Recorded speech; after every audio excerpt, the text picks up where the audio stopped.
കർണാടകയിൽ കോൺഗ്രസ് പ്രതിസന്ധി രൂക്ഷമായിക്കൊണ്ടിരിക്കുകയാണ്. മുഖ്യമന്ത്രി സിദ്ധരാമയ്യയും ഉപമുഖ്യമന്ത്രിയും സംസ്ഥാന അധ്യക്ഷനുമായ ഡി.കെ. ശിവകുമാറും തമ്മിലുള്ള അധികാര പങ്കിടൽ ധാരണയാണ് ഇപ്പോൾ വലിയ പ്രതിസന്ധിയായി നിലകൊള്ളുന്നത്. കർണാടകയിൽ സിദ്ധരാമയ്യയും ഡി.കെ. ശിവകുമാറും തമ്മിൽ ഒരു ധാരണയിലായിരുന്നു പോയിക്കൊണ്ടിരുന്നത്. 2.5 വർഷം സിദ്ധരാമയ്യ മുഖ്യമന്ത്രിയാവുക, അത് കഴിഞ്ഞാൽ ഡി.കെ. ശിവകുമാർ മുഖ്യമന്ത്രിയാവുക. എന്നാൽ ഈ ധാരണ സിദ്ധരാമയ്യർ തെറ്റിക്കുന്നു എന്ന വാദമാണ് ഡി.കെ. ശിവകുമാർ പക്ഷം ഉയർത്തുന്നത്. ഡി.കെ. ശിവകുമാറിനെ അനുകൂലിക്കുന്ന എം.എൽ.എമാർ ഡൽഹിയിൽ എത്തിയിട്ടുണ്ട്. കോൺഗ്രസ് ഹൈക്കമാൻഡിൽ സമ്മർദ്ദം ചെലുത്തുക എന്നതാണ് ഇവരുടെ പ്രധാനപ്പെട്ട ലക്ഷ്യം.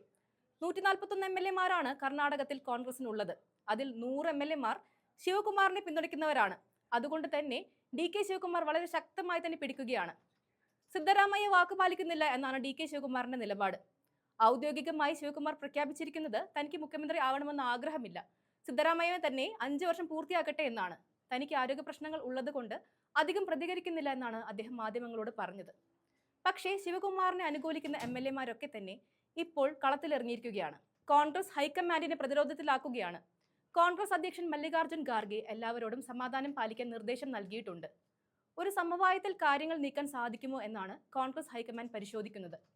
മുൻപ് രാജസ്ഥാനിൽ സമാനമായ പ്രശ്നമുണ്ടായിരുന്നു. അന്ന് അശോക് ഗെഹ്ലോട്ടും സച്ചിൻ പൈലറ്റും തമ്മിലായിരുന്നു ഈ വിഷയത്തിൽ തർക്കമുണ്ടായിരുന്നത്. അന്ന് അശോക് ഗെഹ്ലോട്ട് മുഖ്യമന്ത്രി ആവുമ്പോൾ ഇങ്ങനൊരു ധാരണ ഉണ്ടായിരുന്നു: പകുതി വർഷം അശോക് ഗെഹ്ലോട്ട് മുഖ്യമന്ത്രി ആവുക, അതിനുശേഷം സച്ചിൻ പൈലറ്റ് ആവുക എന്നത്. പിന്നീട് ഉപമുഖ്യമന്ത്രിയായ സച്ചിൻ പൈലറ്റ് മുഖ്യമന്ത്രി പദവിക്കായി വലിയ സമ്മർദ്ദം ചെലുത്തിയിരുന്നു. പിന്നീട് രാഹുൽ ഗാന്ധിയും പ്രിയങ്ക ഗാന്ധിയും ഇടപെട്ടാണ് പ്രശ്നം പരിഹരിച്ചത്. കർണാടകയിൽ അങ്ങനെ പ്രശ്നം പരിഹരിക്കാൻ കഴിയുമോ? ഡി.കെ. ശിവകുമാർ വഴങ്ങുമോ എന്നത് വളരെ പ്രധാനപ്പെട്ട വിഷയമാണ്. രാജസ്ഥാൻ കർണാടകയിൽ ആവർത്തിക്കുമോ എന്നാണ് എല്ലാവരും ഉറ്റുനോക്കുന്നത്. അങ്ങനെയാണെങ്കിൽ വലിയ രീതിയിലുള്ള തിരിച്ചടികൾ ഉണ്ടാകും. ഡി.കെ. ശിവകുമാർ പി.സി.സി അധ്യക്ഷ സ്ഥാനം രാജിവെക്കുമെന്നാണ് പറഞ്ഞിരിക്കുന്നത്.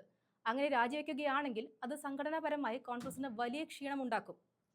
കർണാടക കോൺഗ്രസിന്റെ ഇപ്പോഴത്തെ പ്രശ്നം ഒരു വ്യക്തിപരമായ കലഹമല്ല, അതൊരു വലിയ രാഷ്ട്രീയ പരീക്ഷണമാണ്. ഇത് ശരിയായി നിയന്ത്രിക്കാത്ത പക്ഷം ഇത് പാർട്ടിക്ക് വലിയ തിരിച്ചടികളും ഭാവിയിൽ തീർച്ചയായും വലിയ പ്രത്യാഘാതങ്ങളും ഉണ്ടാക്കും.